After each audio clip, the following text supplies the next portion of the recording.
Assalamualaikum warahmatullahi wabarakatuh. Oke teman-teman, berjumpa kembali di Reset ID. Oke, pada kesempatan kali ini saya akan bahas tentang driver MediaTek yang putus nyambung. Oke teman-teman, jadi untuk masalah driver MediaTek yang putus nyambung itu, jika kita gunakan eksekusi detail, ada yang keterangannya file atau valid ya, ada juga yang tidak detect sama sekali. Jadi masalah seperti ini itu sebetulnya karena yang pertama itu kita belum install driver MediaTek. Kemudian yang kedua, kita sudah install tapi caranya salah teman-teman.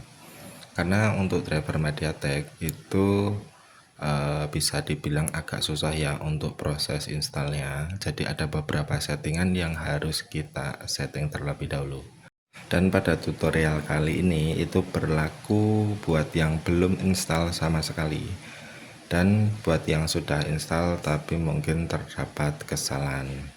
Oke, jadi sebelum ke tutorial installnya, di sini untuk laptop atau PC ini itu belum install driver teman-teman. Jadi ketika kita tekan tombol volume atas dan bawah atau tombol boot dan kita konekkan ke PC itu terdetek tapi putus nyambung ya. Dan di sini saya tes gunakan MTK GSM Sulteng, apakah kedetek atau enggak teman-teman. Oke, di sini kita coba untuk factory reset ya. Kita matikan dulu HP-nya, kemudian kita konekkan kembali sambil menekan kedua tombol volume.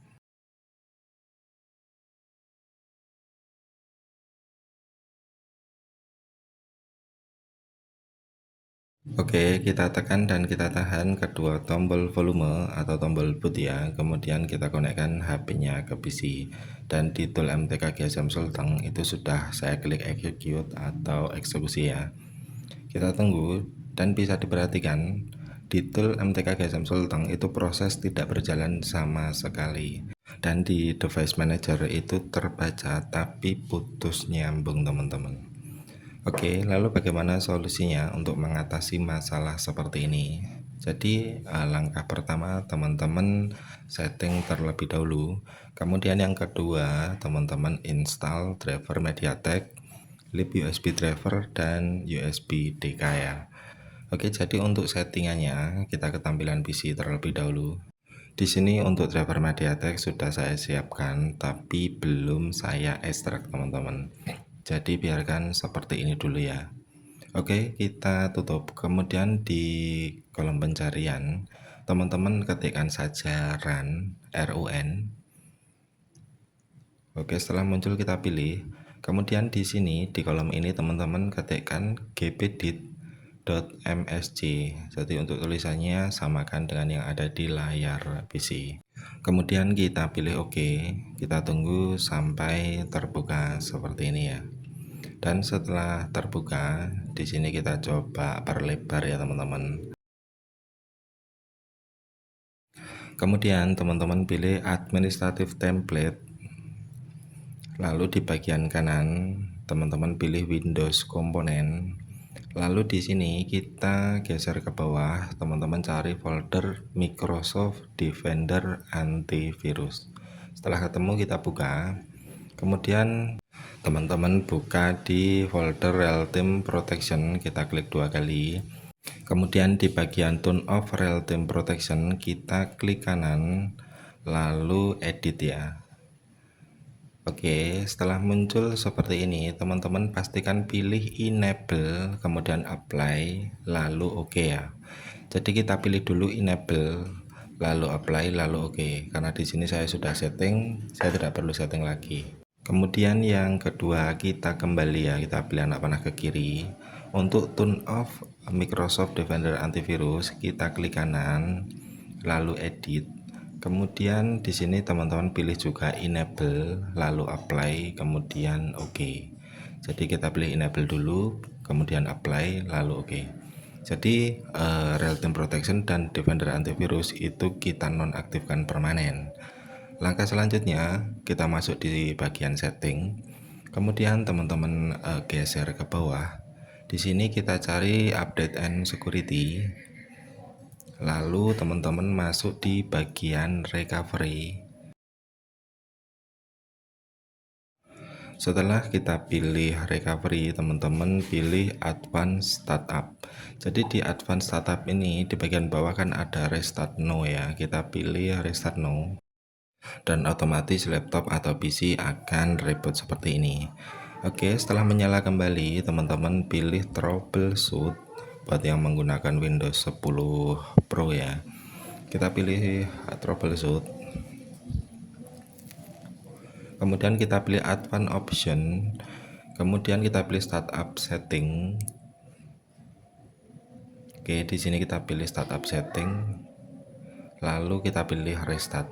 Jadi nanti setelah laptop menyala, itu teman-teman klik F7 untuk disable driver signature. Oke, sampai di sini laptop sudah menyala, tinggal kita klik F7 teman-teman, dan otomatis laptop akan menyala kembali dan masuk di menu Windows ya. Oke, jadi di sini yang pertama tadi kan kita matikan untuk real time protection dan defender antivirus.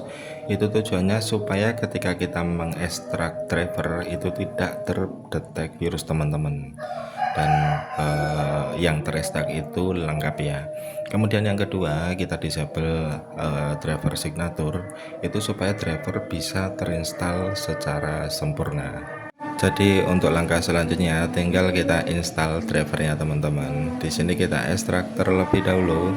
Kemudian untuk driver MediaTek kita buka hasil ekstrakan, lalu kita klik kanan di MTK versi 108 lalu run administrator.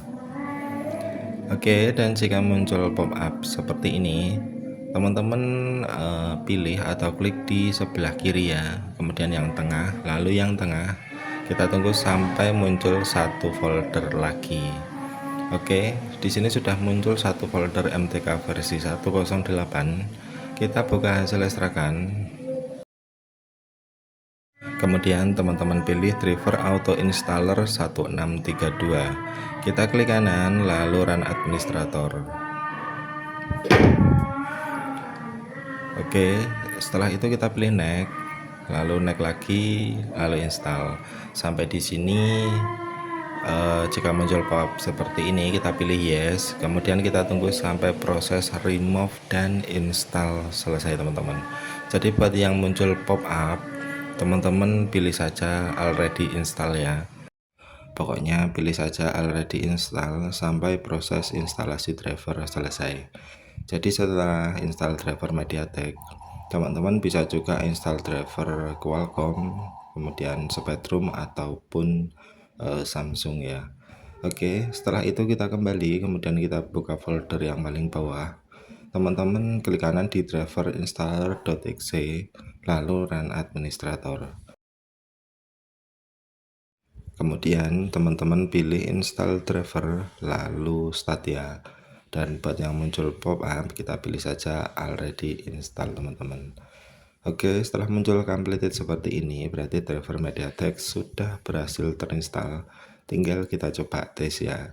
Kita coba gunakan MTK GSM Sultan.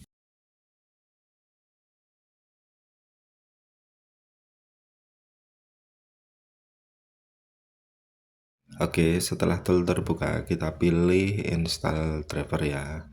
Kemudian kita tunggu sampai install USB DK selesai. Jadi untuk driver MediaTek itu ada driver tambahan ya, seperti USB DK ini yang ada di MTK GSM Sulteng dan lip USB teman-teman. Dan buat yang mau install lip USB, teman-teman bisa cek di deskripsi video untuk link downloadnya. Oke, setelah USB DK berhasil terinstall, kita buka device manager, kemudian kita coba tes ya. Di sini kita coba gunakan reset teman-teman atau menghapus kunci layar. Oke, kita pilih dulu untuk Oppo A15 JPH2185 ya. Dan untuk opsi kanan bawah teman-teman bisa pilih save format data. Kemudian kita klik execute. Setelah itu kita kembali ke HP-nya. Jadi dalam HP posisi mati, kita tekan kedua tombol volume untuk tombol bootnya ya. Kita tekan dan tahan kedua tombol volume, lanjut kita konekkan HP-nya ke PC. Dan bisa diperhatikan setelah kita install driver MediaTek secara sempurna, otomatis tool gratisan pun akan detect teman-teman, dan proses reset atau unlock akan langsung berjalan. Jadi buat yang mengalami kendala file baik itu di unlock tool, AMT ataupun tool yang lainnya, teman-teman bisa coba cara ini untuk menyempurnakan driver MediaTek.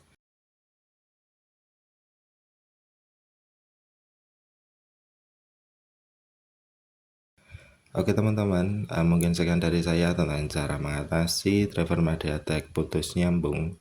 Semoga video ini bisa bermanfaat. Wassalamualaikum warahmatullahi wabarakatuh.